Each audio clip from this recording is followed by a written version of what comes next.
Berdakwah ala Nabi. Orang suka bingung dan bertanya kepada saya, bagaimana mencari ustadz atau konten agama yang tepat? Karena saat ini ustadz dan konten agama begitu membanjir, khususnya di media online. Tentu pertanyaan itu salah sasaran. Bagaimana mungkin saya yang santri menilai ustadz? Kalaupun saya paham, saya tak mungkin menyebut nama satu persatu. Apalagi terkadang satu ustadz tepat dalam seabrek pembahasan kontennya, tapi dalam beberapa konten kurang tepat atau terpancing emosi. Begitu juga terkadang pembahasan dalam konten seorang ustadz kebanyakan tidak tepat, tapi dalam beberapa persoalan tepat. Karena saya juga ikutan bingung, maka saya memutuskan untuk menjadikan Nabi sebagai penjawab kebingungan kami. Saya teringat cerita tentang nasihat Nabi ketika menugaskan sahabatnya untuk menjadi ustadz di suatu kawasan. Bagi saya, poin-poin nasihat Nabi itu tepat untuk dijadikan tolak ukur. Saya membayangkan kalau seorang ustadz atau sebuah konten sesuai dengan nasihat Nabi itu, insya Allah ustadz atau konten itu tepat menurut Nabi. Suatu hari Nabi mengutus Mu'adz bin Jabal, salah seorang sahabatnya, untuk berdakwah ke Yaman. Nabi menjelaskan pada Mu'adz dua hal penting sebagai pegangan untuk berdakwah di Yaman, yaitu substansi Islam dan metodologi dakwah. Nabi berkata kepada Mu'adz, "Wahai Mu'adz, berikanlah kabar gembira dan bukan ketakutan, dan permudahlah dan jangan engkau persulit." Itulah dua hal yang penting yang seharusnya menjadi pegangan bagi setiap pendakwah Islam dimanapun dan kapanpun. Sekaligus itu juga buat pegangan kita dalam menilai dan memilih ustadz atau konten Islami. Pertama, wahai Mu'adz, berikanlah kabar gembira, bukan ketakutan. Islam adalah kabar gembira itu sendiri. Betapa tidak, begitu seorang bersyahadat, kata Nabi dalam hadis riwayat Bukhari, maka semua dosanya dihapus. Maka mengherankan kalau ada orang yang menuduh seorang muslim sebagai kafir hanya karena berbeda pandangan. Padahal sekali syahadat saja dihapus semua dosanya.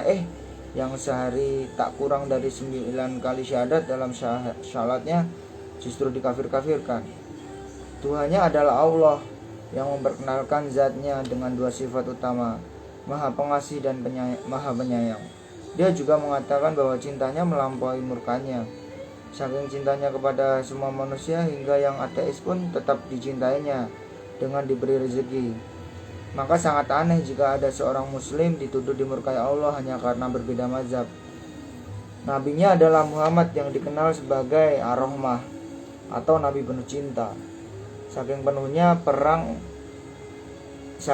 cinta beliau, bahkan musuhnya beliau cintai. Sepulang dari perang Uhud, saat umat Islam kalah perang, sebagian sahabat meminta Nabi melaknat musuhnya. Namun Nabi bersabda, "Aku diutus membawa cinta. Aku tak diutus untuk melaknat." Sehingga perlu dipertanyakan kalau ada orang yang mengaku pengikut Nabi tapi melaknat, apalagi terhadap sesama muslim. Islam menjadi kabar gembira bagi umatnya dan umat manusia secara keseluruhan. Ia menjadi rahmatan lil alamin atau cinta bagi semesta, bukan sekedar lil muslimin atau umat Islam saja.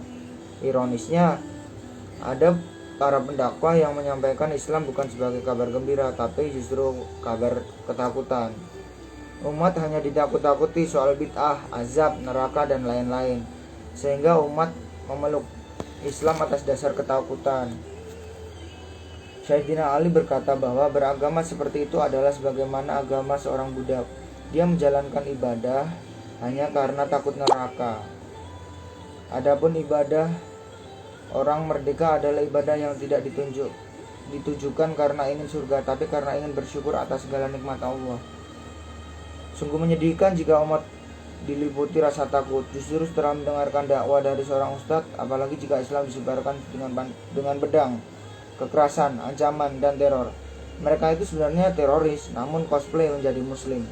Di samping bahwa Islam itu sendiri adalah kabar gembira, Nabi juga memerintahkan Mu'adz untuk mendakwahkannya. Jika ada pendakwa Islam yang justru mencerai-beraikan sesama muslim atas nama perbedaan pandangan, ia berarti telah mengkhianati Nabi, karena Nabi mempersatukan, ia mencerai-beraikan. Dengan penuh kegembiraan, Nabi sendiri adalah seorang yang murah senyum dan kadang bercanda dengan para sahabatnya. Lalu siapa sesungguhnya yang diteladani oleh para pendakwa Islam yang dalam berdakwah selalu merengut? Nabi mendakwakan Islam dengan suara dan tindakan yang lembut dan penuh akhlak. Lalu siapa sesungguhnya yang diteladani oleh para pendakwa Islam dalam berdakwah teriak-teriak, bikin kaget dan tak berakhlak? Kedua, wahai Mu'adz, permudah jangan persulit. Islam itu sendiri mudah. Betapa tidak, Allah sendiri menegaskan bahwa Allah menghendaki kemudahan bagimu dan tidak menghendaki kesukaran bagimu. Quran Surat Al-Baqarah 2:185. Dalam ayat ini Allah juga memberi kemudahan bagi orang yang berada dalam bulan Ramadan. Ia mengalami sakit atau dalam perjalanan dalam perjalanan, maka ia boleh tak puasa dan menggantinya di bulan lain sebanyak yang ia tinggalkan. Dalam hadis riwayat Bukhari, Nabi menjelaskan sesungguhnya agama Islam itu mudah. Imam Ibnu Hajar Al-Asqalani menjelaskan tentang hadis ini bahwa Islam adalah agama yang paling mudah dari agama-agama sebelumnya. Jika kita tak mampu sholat berdiri, dalam fikih diperbolehkan sholat dengan duduk. Jika tidak mampu sholat dengan duduk, diperbolehkan sholat dengan berbaring. Bahkan jika tidak bisa sholat dengan berbaring karena satu dan lain hal, maka diperbolehkan sholat semampunya. Begitu pula jika kita menilik hukum zakat dan haji. Keduanya hanya diperuntukkan bagi orang yang mampu, karena Allah telah menegaskan dalam firman-Nya, bertakwalah kamu kepada Allah semaksimal kemampuanmu. Quran Surat At-Habun 64 ayat 16. Oleh karena itu, aneh jika ada ustadz yang mendakwahkan Islam dengan menyulitkan. Cukuplah birokrat culas saja yang mempersulit, meski bisa dipermudah.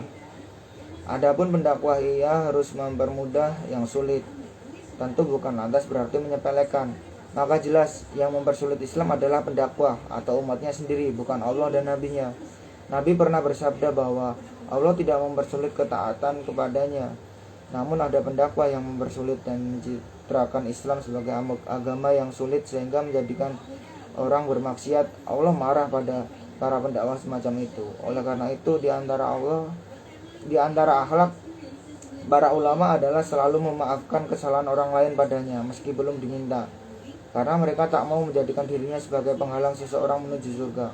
Ketiga, meski ini tak dipesankan kepada Mu'adz, namun Nabi menegaskannya dalam hadis riwayat Bukhari Muslim agar para pendakwah mempersatukan, bukan mencerai-beraikan.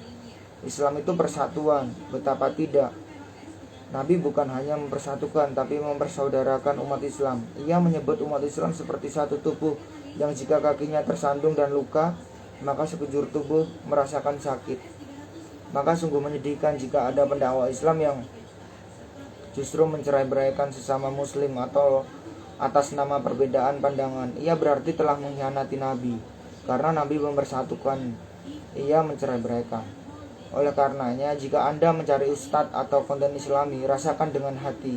Jika setelah mendengarnya Anda menjadi penuh ketakutan, hidup jadi sulit, dan jadi membenci sesama muslim atau sesama manusia, maka atas nama Nabi tinggalkan ia. Mungkin yang disampaikan benar, namun Anda berhak mendengarnya dari mulut yang baik dalam menyampaikannya. Terima kasih. Assalamualaikum warahmatullahi wabarakatuh.